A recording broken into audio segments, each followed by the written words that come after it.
हम लेकर आए हैं वो मैं बैलेंसवादी नहीं हूँ। जो दुकान है ये किसकी है? ये सर ये क्या मैटर करता है? किसकी मैटर है? मैटर ये करता है नुकसान किसका हुआ? ये मैटर क्या आप ये पूछना चाह रहे हो मुसलमान की है, आप ये पूछना चाह रहे हो हिंदू के में क्यों कौन किसकी है? मैं तो कहूँ नुकसान तो हमारा हुआ है, पंचर तो हम भी लगवा देते वहाँ पर, कमाता तो वो हमसे भी था। लेकिन कि आप और अमित शाह के बीच में कुछ न कुछ डील है कि जहां बीजेपी को, जहां मुस्लिम समुदाय 15% से ज्यादा है वहां आप जाकर चुनाव लड़ रहे हैं। बिल्कुल सही फरमाए कि वो डील आपके ही घर पे हुई थी, आपके ही घर पे लंच हुआ था, वेजिटेरियन लंच था। आपने कहा कि नहीं वो बैठे वेजिटेरियन है तो मैं आपके ही साथ खाया था, आप ही जिम्मेदार है उसके। वो डील आप करवाए थे, मैंने करवाया था। मैं तो आपकी मोहब्बत में फट रहा है कि नहीं, रियलिटी में जाइए। और मैं जब आंसर दे रहा हूं ना, बीच में मत बोलना।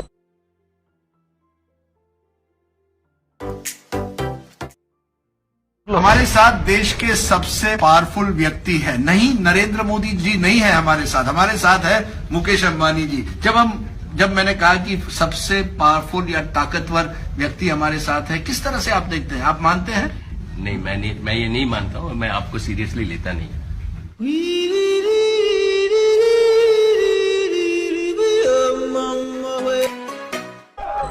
शहरों में निकलता हूं, कौन से लोग नहीं, मैं आपके विरोधी ये कहते हैं कि राज ठाकरे बोलते बहुत है, भोंकते बहुत है, लेकिन असलियत के जो विरोधी तो कहते हैं कि राज ठाकरे हमें टारगेट करते हैं और मीडिया में बहुत प्रोफाइल है, लेकिन असलियत उनकी कुछ अलग है। एक मिनट भोंकता हूं, एक मिनट, अभी तुम्हारा भोंकना बंद हो गया? हाँ बोलिए। नाक बंद, खोटा खोटा बात बंद, बनना है तो बाप बंद, छोटे थोड़ा शाप बंद। 4 जन जब करेंगे तेरी बुराई तब समझ जाना कि तू बेटा मचा रहा है तब।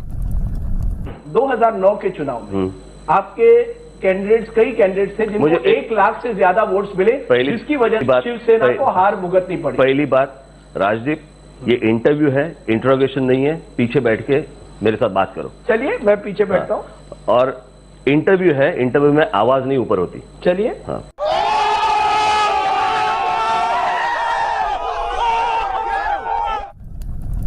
होती है, किस तरह से आप देखते हैं? मैं राजदीप सरकारदासाई को शुभकामनाएं देता हूं कि वो पिछले 10 साल से इस मुद्दे के भरोसे जी रहे हैं। इसी मुद्दे के भरोसे सुनना पड़ेगा भाई जी, बिल्कुल। इसी मुद्दे के भरोसे उनकी रोजी रोटी चलती है जी। और मैंने सुना था कि मोदी को गाली देने वालों को राज्यसभा की सीट मिलती है, पद्म भूषण मिलता है।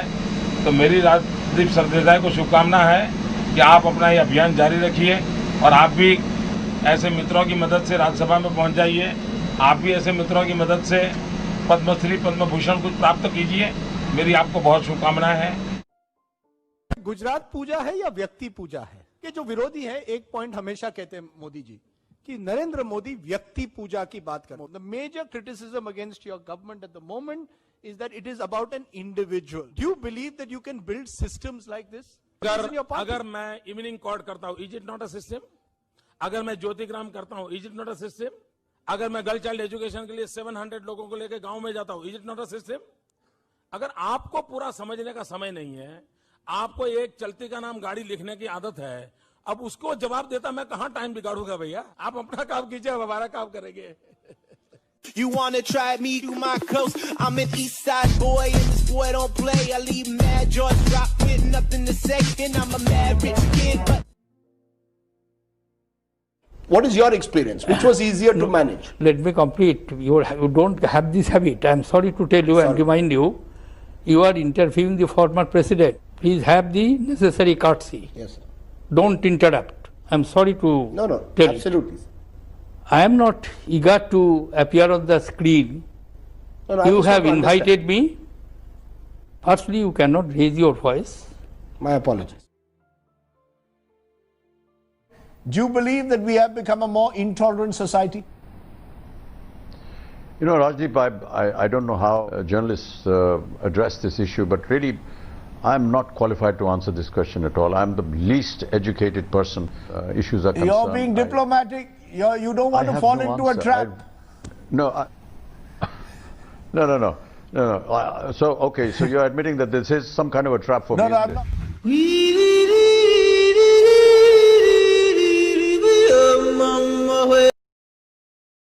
जब मैं नया पत्रकार या रिपोर्टर बनकर आया था तो सचमुच राजदीप के सामने 5 मिनट के लिए खड़ा भी हो जाता था तो आधे समय तो पांव कांपते रहते थे। घर से जब यहाँ तक आया तो मैं इतने तनाव से था कि मैं राजदीप सरदेसाई का कैसे इंटरव्यू कर सकता हूँ। तो वो कैसे किया, जो चेला था अपने गुरु का इंटरव्यू कैसे किया, इस पे भी इस किताब के साथ साथ आप रेटिंग दीजिएगा।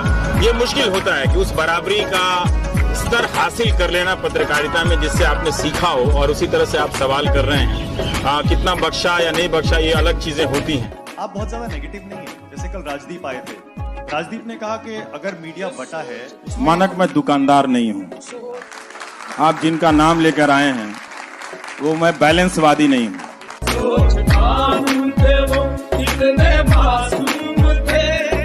मानक मैं दुकानदार नहीं हूँ।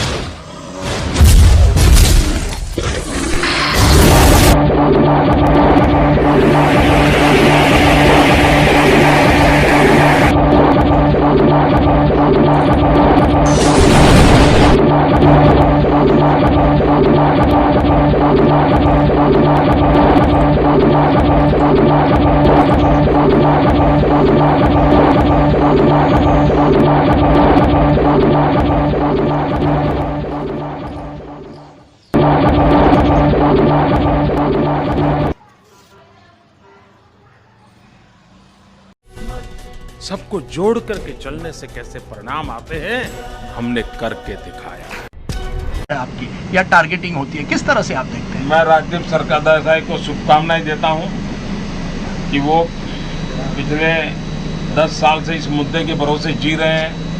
इसी मुद्दे के भरोसे सुनना पड़ेगा भाई जी, बिल्कुल। इसी मुद्दे के भरोसे उनकी रोजी रोटी चलती है जी। और मैंने सुना था कि मोदी को गाली देने वालों को राज्यसभा की सीट मिलती है, मोदी को गाली देने वालों को पद्मश्री मिलता है, पद्म भूषण मिलता है। तो मेरी राजदीप सरदेसाई को शुभकामना है कि आप अपना ये अभियान जारी रखिए और आप भी ऐसे मित्रों की मदद से राज्यसभा में पहुंच जाइए।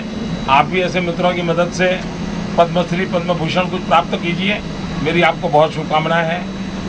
आपने मेरे सवाल का जवाब नहीं दिया कि कहीं ना कहीं क्या आपको लगता है कि ये एक तरह से 2002 आपको अगले स्टेप, अगले पड़ाव तक जाने के लिए एक तरह से रोकता है? क्योंकि कहा जाता है कि नीतीश कुमार ने कहा है कि नरेंद्र मोदी अगर बिहार आए तो नरेंद्र मोदी बिहार नहीं आ सकते।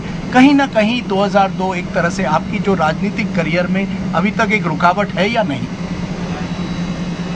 राजदीप सरदेसाई, आपके पास आपकी चैनल है, 24 घंटा चैनल है, आप घंटों तक डिबेट चलाइए। मेरी सबका साथ सबका विकास, सबको जोड़ करके चलने से कैसे परिणाम आते हैं हमने करके दिखाया। राजदीप, ये इंटरव्यू है, इंट्रोगेशन नहीं है। पीछे बैठ के मेरे साथ बात करो। चलिए, मैं पीछे बैठता हूँ। और इंटरव्यू है, इंटरव्यू में आवाज नहीं ऊपर होती। चलिए। हाँ। राज, मैं आपको स्टैटिस्टिक्स दे रहा हूँ। हाँ। 2009 के चुनाव में हर बम्बई सीट में मुंबई या शिवसेना को कमजोर देखना चाहते हैं। मैं आप वो अर्नब की तरह बात मत। पहली बात तो ये है कि इंडस्ट्री हो या बाकी सारी चीजें हो, इसमें महाराष्ट्र नंबर 1 है। ये मैंने गुजरात में भी कहा था, जिसका फुटेज मेरे पास है जी। एक पूरी बात सुन लो, हाथ नीचे करो। मराठी मानुस जो है वो भी बढ़ गया है क्योंकि आप और शिवसेना अलग अलग एक दूसरे पर टीका कर रहे हैं बार बार। मुझे लगता है राजदीप, आप जो पत्रकारिता जो कर रहे हैं ना, वो बिना सोचे, बिना पढ़े, बिना देखे। एक मिनट, मैं आपको सीधा सवाल पूछ रहा हूं। नहीं, पहले मराठी मानुस का वोट आज बढ़ रहा है कि नहीं? रियलिटी में जाइए। और मैं जब आंसर दे रहा हूं ना, बीच में मत बोलना। बाला साहब जब थे तब मैंने पार्टी निकाली है। तुम लोग सारे मिलके एक चैनल क्यों नहीं निकालते? एक मिनट नहीं, सारे एडवर्टाइजमेंट जो है ना, वो एक चैनल पे आ जाएंगे। आप मेरे सवाल का जवाब नहीं, ऐसे थोड़ी होता है। अरे सारी चीजें अगर एक ही करनी है ना, तो चलो एक ही पार्टी निकालते हैं, एक ही चैनल निकालते हैं, एक ही न्यूज़पेपर निकालते हैं। राज ठाकरे जी, आप मुझे इस सवाल का जवाब। राज ठाकरे केवल एक वोट कटुआ है। ये आप जो लोग हैं ना, पत्रकार, ये जो लोग कहते हैं, जो आप ऐसे कौन से लोगों को मिलते हैं मुझे नहीं मालूम। आप तो स्टूडियो में दिन भर बैठे रहते हैं। आपके कौन से लोगों को मिलते हैं? बाहर नहीं निकलते हैं। राज ठाकरे बोलते बहुत है, भोंकते बहुत है, लेकिन भोंकता हूँ असलियत कुछ और है। भोंगता हूँ। आपके जो विरोधी तो कहते हैं कि राज ठाकरे हमें टारगेट करते हैं और मीडिया में बहुत प्रोफाइल है, लेकिन असलियत उनकी कुछ अलग है। बीएमसी के जब चुनाव हुए 2 साल पहले, शिवसेना जीती, मन से नहीं जीती, क्यों? एक मिनट, अभी तुम्हारा भौंकना बंद हो गया? हाँ बोलिए। देखिए, आप लोग वहां पे दिल्ली में बैठ के क्या क्या करते हैं, ये क्या मुझे नहीं मालूम क्या? एक दिक्कत है ठोकशाही की राजनीति से, कि आप जब भी अगर कोई भी मुद्दा उठाते हैं, टोल टैक्स का मुद्दा लीजिए, तो आप ठोकशाही पर उतर आते हैं, लोगों को हिंसा करने के लिए प्रोत्साहित करते हैं। ये ऐसा क्यों? अगर आप कोई मुद्दा उठाना चाहते हैं, उसके साथ हिंसा क्यों जोड़ते हैं? राजदीप, इसका थोड़ा जवाब लंबा है। पहली बात तो यह है कि मैं कोई पहले शुरुआत में हिंसा की बात नहीं होती या तोड़फोड़ की बात नहीं होती।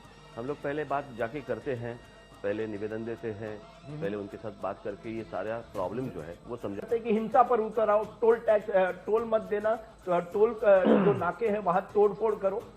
राजदीप, मैंने शुरू में कहा था, मेरा जवाब लंबा है, बीच में मत बोलो। किसने आपको अधिकार दिया है कानून अपने हाथ में लेने के लिए? बिल्कुल, अगर नहीं समझता जो सही बात है, आप महाराष्ट्र की जनता को जाके पूछो कि राज ठाकरे जो कर रहा है वो करेक्ट कर रहा है कि नहीं। पर हर चीज पे ये जो एटीट्यूड है कि मैं अगर नहीं समझता तो क्या करे? कानून अपने हाथ में ले लें। बिल्कुल। अगर उत्तर भारतीय विद्यार्थी आते हैं रेलवे के, क्यों आएंगे? आप उनको मारते हैं, क्यों आते हैं यहाँ पे? देश है। अरे काय का देश है भाई? कोई बाउंड्रीज यहाँ पे महाराष्ट्र में लोगों को, आज महाराष्ट्र के लड़कों को अगर काम नहीं है, उनके हाथ को काम नहीं है, अगर महाराष्ट्र की अगर नौकरी अगर बाहर के आके लोग लेके जाएंगे, हम कुछ नहीं बोलेंगे। मैं महाराष्ट्र हूँ, मैं दिल्ली में काम करता हूँ। मैं महाराष्ट्र हूँ, मैं दिल्ली में काम करता हूँ। तुम कोई कहीं भी काम करो, मुझे उससे दिल्ली वाले मुझे कहेंगे। मुझे पहली बात बताओ, आसाम में जब बिहारियों को मारा था, जलाया था, काटा था, तब ये सवाल आप उनको क्यों नहीं पूछते? ये गलत था, वो भी गलत था। तो पूछे क्यों नहीं उनको? हमने जरूर पूछेंगे। कब पूछे? पूछेंगे। नहीं पूछा है मैंने। किसको पूछा है? हमने जब भी हिंसा हुई अरे सवाल पूछे आप हैं। आज तक जो मुझे सवाल पूछ रहे हो, आज भी जाके आसाम में ये सवाल क्यों नहीं पूछते कि बिहारियों को क्यों काटा, बिहारियों को क्यों जलाया, क्यों मारा उनको? एक मिनट, आपको जो गलती वहां होती है तो आप नहीं, बात गलती की नहीं, आप वापिस वही सवाल पूछते रहते हो। लास्ट 4 साल से यही सवाल पूछ रहे आप। नहीं, मैं आप एक मिनट, आप जाके पहले वहां पे सवाल पूछो।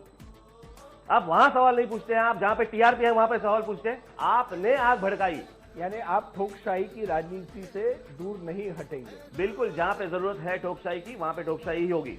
ये लोकतंत्र है। लोकतंत्र होने दो, लेकिन जहां पे सुनवाई नहीं होती वहां पे हाथ उठेंगे ही। राज ठाकरे जी, इसी भाषा की वजह से आपके खिलाफ आज कई एफआईआर दर्ज हुए हैं। कुछ फर्क नहीं पड़ता। कोई फर्क नहीं पड़ता। कुछ फर्क नहीं। बाकी लोगों के साथ इंटरव्यू करते वक्त मैं शांत रहता हूं, तुम्हारे साथ जब इंटरव्यू करता हूं तो मैं ऐसे रहता हूं। क्यों? क्योंकि सामने वाला आदमी कैसे है उसके ऊपर निर्भर होता है। आपने अपने परिवार का डिवाइड जो है वो कभी मिटेगा नहीं, ऐसा लग रहा है मुझे लगता है। तुम भी जाओ ना यार इंडी टीवी में वापस। ये आपने एक बार पहले भी मुझे कहा है। एग्जैक्टली ना, तो तुम्हें नहीं लगता क्या? तुम्हें नहीं दुख होता? टेलीविजन चैनल और पॉलिटिकल पार्टी में फर्क है। अरे फर्क राज ठाकरे, टेलीविजन चैनल और पॉलिटिकल पार्टी में तुम बाहर क्यों निकले? हर व्यक्ति की अपनी अपनी एम्बिशन होती है। एग्जैक्टली। तो आपकी क्या एम्बिशन है? महाराष्ट्र सुधारना है। महाराष्ट्र सुधारना, चीफ मिनिस्टर बनना है महाराष्ट्र का एक दिन। वो भी बन जाऊंगा। पर कैसे सुधारोगे आप? तो वो मेरे ऊपर छोड़ो ना। आपको किसी ने पूछा था क्या जब चैनल निकाला था कि अब आप कैसे पहुंच पाओगे लोगों तक? पहुंचे ना। ठाकरे थोड़ा गुस्सा है, उनको हम पानी देंगे। और मुझे पानी की जरूरत नहीं। पानी की जरूरत नहीं है, मैं डुबाता हूं सामने वालों को। अच्छा चलिए, आप डुबाते हैं सामने वाले को। जब राजनीति करता हूं तो आंख में आंखें डाल के देखता हूं जी। मैं आंखें झुका के कभी बात नहीं करता, और इसलिए बात नहीं करता क्योंकि मेरा मन साफ है, मेरे हाथ साफ है जी। इसलिए मैं ये राजनीति कर रहा हूं। और कभी कोशिश भी मत करना ऐसे सवाल पूछने। तो कोई डील का सवाल ही नहीं किसी के साथ? बिल्कुल नहीं। बीजेपी के साथ हो या एनसीपी के साथ हो, किसी के साथ डील करने का सवाल ही नहीं होता। ओबामा के साथ भी नहीं। उद्धव ठाकरे के साथ आज बातचीत के लिए तैयार है। क्या चाहिए क्या आपको? ये क्या है ये? मैं चाहता हूँ, मैं न्यूज पॉइंट चाहता हूँ, मैं न्यूज पॉइंट चाहता हूँ। अब मैं आगे आ रहा हूँ आपसे थैंक यू बोलने के लिए। Raj Thackeray, thank you very much.